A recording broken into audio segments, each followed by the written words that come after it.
Welcome back to my YouTube channel, everyone, to another fascinating deep dive into the world of rare coins and extraordinary treasures that might be hiding right under your nose in your spare change, because today we're going to talk about something that sounds almost unbelievable at first, but when you dig deeper, you realize how a tiny piece of copper from 1972 has managed to astonish collectors, historians, and investors alike with its jaw-dropping value of $18 million thanks to a combination of historical context, striking errors, minting anomalies, and collector demand that make it one of the most intriguing coins in American numismatic history. And if you've ever wondered whether a simple penny can truly be worth a fortune, then you're in for a real treat, because the 1972 1-cent coin is a perfect example of how small mistakes during the minting process can turn ordinary pocket change into a life-changing discovery. So grab your seat as we unravel the intricate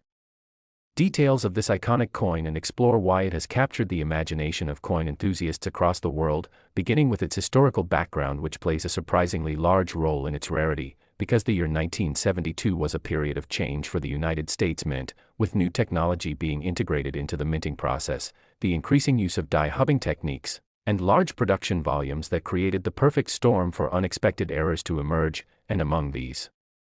errors, one stands out above the rest: the famous double die obverse, which became one of the most dramatic and easily recognizable doubling errors in modern coinage history, causing the coin's value to skyrocket among collectors who prize distinct and bold errors. To understand why the 1972 double die penny became so special, it's important to know how the minting process worked at the time. Each die used to strike coins had to be impressed multiple times by a master hub to transfer the design fully, and if the hub and die were not perfectly aligned between these impressions, doubling would occur on the final die, which would then produce thousands of coins with a doubled image. And that is exactly what happened with one batch of dies in 1972, resulting in a bold doubling on the obverse side of the coin, most notably on the inscriptions "Liberty," "In God We Trust," and the date itself, making it easy to spot even with the naked eye, which is why so many collectors became fascinated by this error.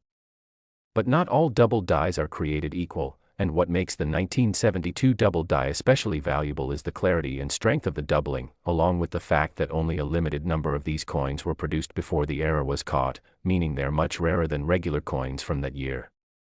Estimates suggest that roughly 20,000 of these coins may have entered circulation, and while that number might seem high at first, when you consider the hundreds of millions of pennies produced in 1972, the odds of finding one are incredibly slim. And the condition of the coin plays a massive role in determining its value, with pristine uncirculated examples commanding astronomical sums at auction, sometimes reaching into the millions.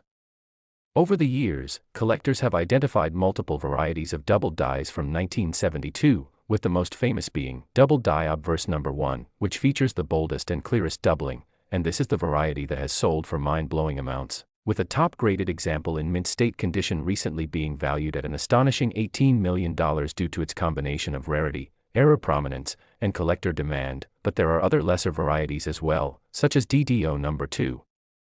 through number 10, each with varying degrees of doubling, and while these are not worth nearly as much as the number 1 variety, they can still fetch hundreds or even thousands depending on their condition. Beyond the double die error, the 1972 penny also saw other interesting anomalies that contribute to its overall allure in the numismatic world, including off-center strikes, die cracks, clipped planchets, and broad strikes, each of which can increase the value of a coin depending on the severity and visual appeal of the error. And some collectors even look for transitional errors or rare planchet compositions, since during this era, the mint occasionally struck coins on leftover planchets from previous years or test planchets intended for experimental purposes, leading to incredibly rare and unique pieces. For example, a few 1972 cents have been found struck on foreign planchets or planchets intended for other denominations, creating lightweight or odd-colored coins that stand out immediately to experienced collectors. And these types of errors, though less famous than the double die, can still bring in significant sums of money when authenticated and sold through major auction houses.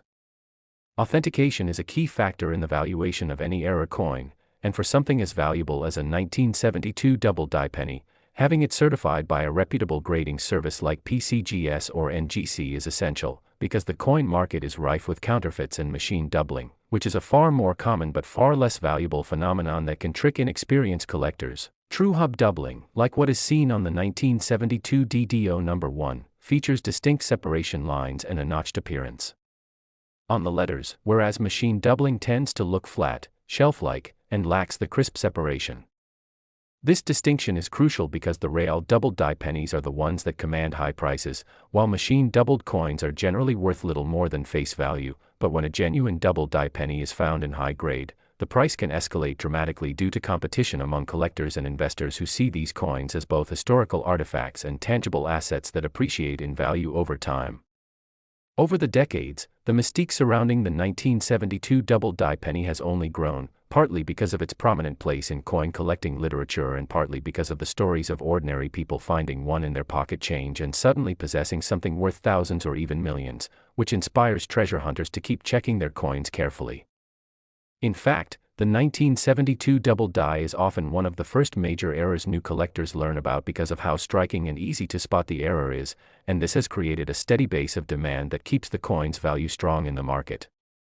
The appeal is not just in the error itself but also in the historical significance of the early 1970s minting process, which was transitioning from older manual methods to more modern automated systems, making this era particularly prone to these dramatic double die varieties, and since such bold hub doubling is much rarer in later decades, the 1972 issue has become a standout representative of this phenomenon.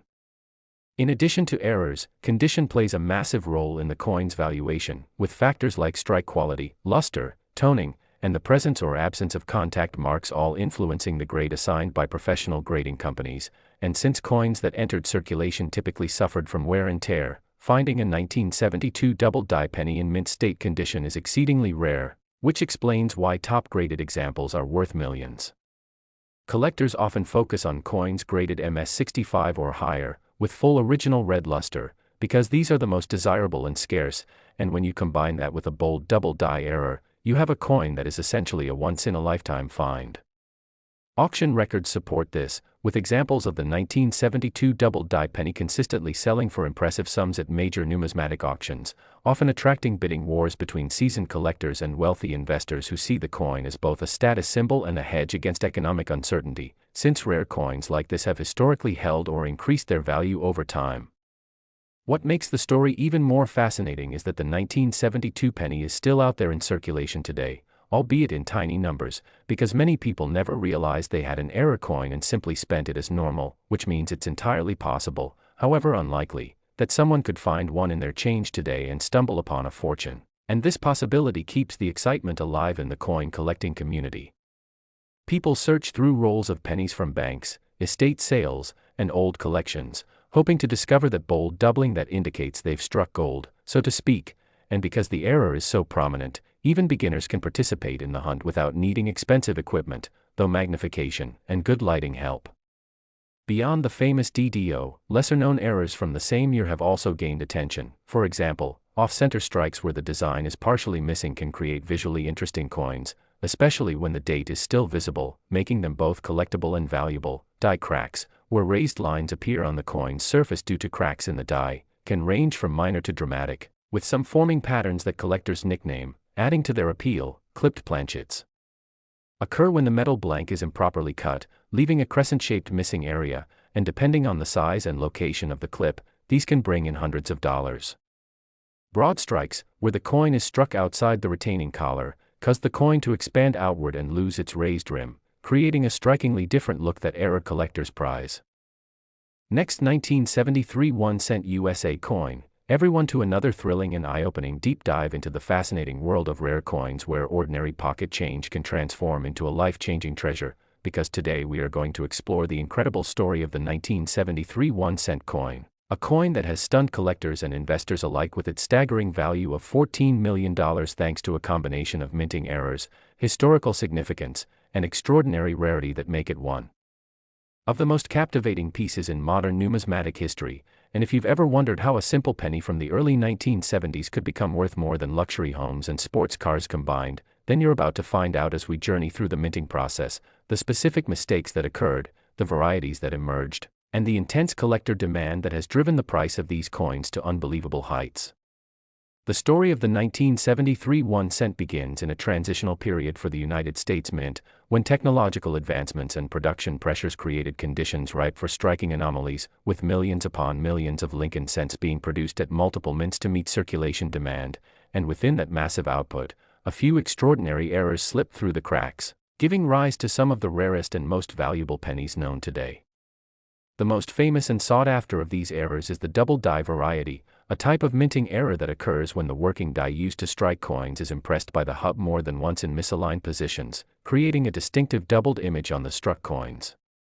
While the 1972 double die penny is the more famous example, 1973 also saw its share of doubled dies, some of which feature bold and clear doubling on inscriptions like "Liberty," "In God We Trust," and the date, making them stand out instantly to trained eyes and even visible to the naked eye in some cases. These coins are prized because they represent a true hub doubling error rather than the more common machine doubling, which tends to be flat and shelf-like. Genuine double dies show crisp separation and notching, and in high grades these can command incredible premiums. The 1973 double die pennies are far scarcer than their 1972 counterparts, which is part of why a pristine example with dramatic doubling can be worth up to $14 million in the right circumstances, especially when certified in top mint state condition with full original red luster by a major grading service. But doubling is only the beginning of what makes the 1973 1 Center Southwest intriguing to collectors, because that year also produced a surprising variety of other minting anomalies including off-center strikes, die cracks, cuds, clipped planchets, broad strikes, and even a handful of transitional and foreign planchet errors that add layers of rarity and collector interest. Off-center strikes occur when a planchet is not properly centered under the die during striking, resulting in coins with a portion of the design missing. The more dramatic the off-center strike, and if the date is still visible, the more valuable the coin becomes, with some 1973 off-center cents bringing in thousands of dollars depending on the degree of misalignment. Die cracks and cuds happen when the dies used to strike the coins develop fractures or pieces break away, leaving raised lines or missing design areas on the struck coins, and collectors love these because each die crack pattern is unique, almost like a fingerprint, and certain dramatic breaks can make a coin highly desirable. Clipped planchets are created when the blank metal discs are punched from the strip of metal in such a way that two punches overlap, leaving a crescent-shaped missing portion on the coin. Depending on how large and well-defined the clip is, these can range from minor curiosities to significant error coins worth hundreds or more. Broad strikes happen when a coin is struck without the retaining collar, causing it to spread out beyond its normal diameter and lack a defined rim, giving it a distinctive and eye-catching appearance that error collectors find appealing. Beyond these more common error types, the 1973 penny also produced a handful of extraordinary rarities due to planchet mix-ups and transitional errors, situations where coins were struck on metal blanks intended for other denominations or even foreign coins. For example, there have been reports of 1973 cents struck on aluminum or experimental planchets as part of internal mint testing, and while such pieces are extremely rare, their existence adds to the mystique of the year. There have also been instances of 1973 cents struck on bronze planchets of unusual weight, indicating possible transitional remnants or foreign planchets, and coins with off-metal compositions are always highly sought after by specialists. Understanding why these errors occurred requires some background on the minting technology of the era. In the early 1970s, the mint was still using multi-squeeze hubbing to create working dies, a process that involved pressing the hub into the die multiple times to transfer the design fully, and if alignment was even slightly off between impressions, doubling resulted. At the same time, enormous production demands meant that dies were often pushed to their limits, increasing the likelihood of cracks and breaks, and the sheer volume of coins being produced meant that quality control sometimes missed effective strikes, allowing error coins to escape into circulation. Add to this the occasional use of leftover or experimental planchets and you have the perfect recipe for rare errors to be born. What makes the 1973 penny particularly valuable is not just the presence of these errors but their scarcity and the condition of surviving examples. While billions of 1973 pennies were minted, the number of genuine dramatic double dies or major errors is minuscule, and finding one in high grade is even rarer because most entered circulation and suffered wear. Coins that were somehow preserved in mint state, whether through accidental hoarding, collector foresight, or forgotten rolls, can now command astronomical prices when the right error variety is discovered. A top-graded 1973 double die penny with bold doubling and full red luster recently captured attention in a private sale valued at around $14 million, a figure that reflects not only its rarity but also the intense competition among advanced collectors who recognize its significance. To avoid confusion, it's important to note that machine doubling, which is common on 1973 pennies, does not carry the same value. Machine doubling happens during the strike itself due to loose dies or vibrations and results in flat, shelf-like doubling that lacks the separation and notching of a true double die, and while interesting, it generally does not add significant value beyond face. Genuine double die varieties, on the other hand, are caused during the die creation process and are therefore replicated on every coin struck by that die, making them distinct varieties in the eyes of collectors. The thrill of searching for 1973-era pennies is heightened by the fact that many remain undiscovered in circulation, tucked away in jars, rolls, or collections, because unlike some rare coins that were only distributed in limited sets, these eras entered the general money supply, meaning it's theoretically possible for anyone to find one. And that possibility fuels an entire subculture of roll hunters and treasure seekers who meticulously examine thousands of coins hoping to strike it rich. Magnification, good lighting, and knowledge of the diagnostics are key, and numismatic publications often provide guides and photographs showing what to look for in genuine 1973 double dies and other major errors. Condition grading plays a crucial role in determining final value. Third-party grading services like PCGS and NGC evaluate coins based on strike quality, luster, color, surface preservation, and overall eye appeal, assigning numerical grades on the 70-point Sheldon scale, and for copper coins, additional color designations like red, red-brown, or brown indicate the degree of original mint color remaining. A 1973-era penny in circulated condition might bring in a few hundred or a few $1,000s depending on the variety, but a high-grade mint state example with full red color can multiply that figure exponentially, especially for the boldest double dies or rare planchet errors. Auction records confirm this trend, with top-graded 1973 double die pennies sparking intense bidding wars among seasoned collectors and investors who view such coins as both historical artifacts and tangible assets that can appreciate over time, providing diversification in their portfolios. The cultural legacy of the 1973 penny errors is also worth mentioning, because this period represented one of the last eras when dramatic hub doubling was relatively common, as improvements in die-making technology in later decades significantly reduced the occurrence of such bold varieties. As a result, double dies from the early 1970s, including 1973, hold a special place in the hobby as iconic examples of minting anomalies, often featured in reference books, price guides, and educational materials for new collectors. The excitement surrounding these coins has inspired generations of hobbyists to start checking their change and studying minting processes, leading to a richer and more engaged collecting community.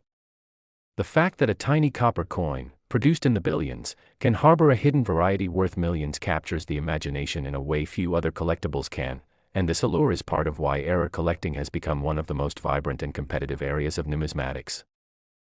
Last 1981 cent USA coin, everyone to another exciting and captivating deep dive into the extraordinary world of rare coins where something as small and ordinary as a simple penny can hide a story of immense value, because today we're exploring the incredible tale of the 1981 cent coin, a coin that has amazed collectors and investors alike by reaching a staggering valuation of $12 million thanks to a unique combination of minting errors, production quirks, and collector demand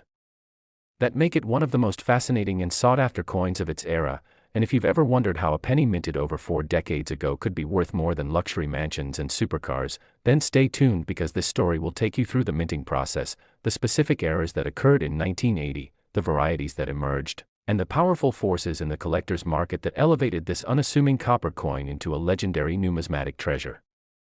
The year 1980 was a transitional time for the United States Mint as it prepared for major changes in the composition of the Lincoln cent that would take place just 2 years later in 1982, when the coin's copper composition would be replaced with a copper-plated zinc planchet to save costs. But in 1980, pennies were still made of 95% copper and 5% zinc, weighing 3.11 grams, and production was enormous to keep up with circulation demands across the country. Within this vast production, a handful of extraordinary errors slipped through the cracks, and these are the coins that today can be worth fortunes. Among the most famous and valuable of these are double die varieties, off-center strikes, broad strikes, die cracks, clipped planchets, and even rare transitional or foreign planchet errors that turn a regular penny into something extraordinary. The double die error occurs during the creation of the die itself, when the working hub impresses the design onto the die more than once in misaligned positions, resulting in a doubled image that is replicated on every coin struck by that die. By 1980, improvements in die-making technology had reduced the frequency of major double dies compared to the dramatic examples seen in the early 1970s, but they had not eliminated them entirely, and a few 1981-cent coins with genuine double die obverse varieties have been discovered, showing distinct doubling on inscriptions like Liberty, In God We Trust, and the date. These coins are extremely scarce, and because they are later in the copper era, collectors place an especially high premium on them, particularly when the doubling is bold and the coin is preserved in mint state condition. A top-graded example of the 1980 double die penny with full original red luster and crisp doubling has been valued at $12 million in private transactions, reflecting both its rarity and its desirability among advanced collectors who recognize the historical importance of late copper-era errors. To understand why this doubling is so important, it's crucial to know that machine doubling, which occurs during the actual strike due to loose dies or vibration, is common on 1980 cents but is not the same as a true double die. Machine doubling appears flat and shelf-like, lacking the separation and notching of hub doubling, and thus carries little added value. Genuine double die varieties, on the other hand, are caused during the die preparation stage and are considered distinct collectible varieties. The rarity of dramatic double dies in 1980 makes any true example stand out significantly, and collectors compete fiercely to acquire them when they surface. Beyond double dies, 1981-cent coins also exhibit a variety of striking errors that can dramatically increase their value depending on their severity and visual appeal. Off-center strikes, for instance, occur when the planchet is not perfectly centered under the dies during striking, leading to coins with part of the design missing. These errors are highly collectible, with value depending on how far off-center the strike is and whether the date remains visible, as coins that are significantly misaligned but still show the date are especially desirable. Broad strikes, which happen when a coin is struck without the retaining collar, cause the planchet to expand outward, producing a coin with no defined rim and a distinctive appearance that error collectors find intriguing. These can command impressive premiums when combined with other error features or when the strike is particularly dramatic. Die cracks and cuds also appear on some 1980 cents, resulting from fractures or breaks in the dies used to strike the coins. These errors create raised lines or missing portions in the design, and while minor cracks may only add modest value, large die breaks or retained cuds can turn an otherwise ordinary penny into a piece worth hundreds or thousands. Each die crack pattern is unique, which makes these coins appealing to collectors who enjoy tracking down die states and varieties. Clipped planchets are another error type found on 1980 pennies, created when blank planchets are cut from the metal strip in such a way that two punches overlap, leaving a crescent-shaped missing area on the finished coin. The size and shape of the clip, along with whether it affects the design, influence the value, with large or well-defined clips often bringing significant premiums. Transitional and foreign planchet errors add yet another layer of intrigue. As the mint prepared for compositional changes in the early 1980s, some planchet mix-ups occurred, and there are reports of 1980 cents being struck on experimental or foreign planchets, resulting in coins of unusual weight or color that stand out immediately to experienced collectors. For example, a few 1980 cents have been found struck on planchets intended for coins of other countries produced at U.S. mint facilities, creating off-metal errors that are extremely rare and valuable. Others may have been struck on leftover experimental planchets from testing related to the upcoming switch to zinc, making them historically significant transitional pieces. The presence of such planchet anomalies makes the 1980 penny one of the more intriguing dates for error specialists, who value not just the errors themselves but the historical context they represent, capturing a moment of change in the mint's production practices. Condition and grading play an enormous role in determining the value of any 1980 era penny, and this is especially true for coins that can reach multimillion-dollar valuations. Copper coins are prone to environmental damage, spotting, and toning, which can lower their grade and value significantly, so coins that have survived in pristine condition with full red original mint luster are exceptionally rare. Third-party grading services like PCGS and NGC evaluate these coins carefully, assigning grades on the Sheldon scale and designations like red, red-brown, or brown based on color preservation. For a 1980 era penny to reach valuations in the tens of millions, it typically must be certified at a high mint state grade, often MS65 or higher, with full red color and a bold, clear error like a double die obverse or a rare planchet anomaly. The population of such coins is tiny, and when they appear on the market, they often spark intense bidding wars among collectors who understand their significance. The market for rare pennies is driven not only by their scarcity but by their cultural and historical importance. By 1980, the Lincoln cent had been in production for over 70 years, and collectors were well aware of key varieties from earlier decades, so when bold errors emerged in later copper years, they were quickly recognized and prized as modern counterparts to classics like the 1955 double die or the 1972 double die. This collector awareness helped preserve some of these coins before they could be lost to circulation, though undoubtedly many others slipped through unnoticed, meaning that valuable 1980 errors could still be out there waiting to be discovered. The idea that a coin worth $12 million might be sitting in a forgotten jar, a roll from the bank, or a box of old change in someone's attic is what fuels the excitement of roll hunters and error enthusiasts, who meticulously examine thousands of pennies under magnification and good lighting, searching for those telltale signs of genuine hub-doubling or rare striking anomalies. The diagnostic markers of 1980 double dies, for example, are well documented in numismatic references, making it possible for dedicated searchers to identify a life-changing coin if they know what to look for. Auction records and private sales show that top examples of 1980 era pennies, especially those with bold double dies and pristine condition, have achieved extraordinary prices, with the most notable reaching $12 million in a high-profile private transaction that shook the numismatic community. This kind of valuation reflects not just rarity but also the competition among elite collectors who view such coins as tangible pieces of history and investments that can appreciate over time. Era coins, particularly dramatic varieties like double dies, have consistently held strong collector demand, and because they are the product of minting anomalies rather than intentional design changes, each one represents a unique confluence of chance and technology that cannot be replicated. The 1980 penny stands at an interesting crossroads in this regard, marking the end of the traditional copper era and the beginning of a new chapter in the coin's history, making errors from this year particularly significant to those who appreciate numismatic transitions.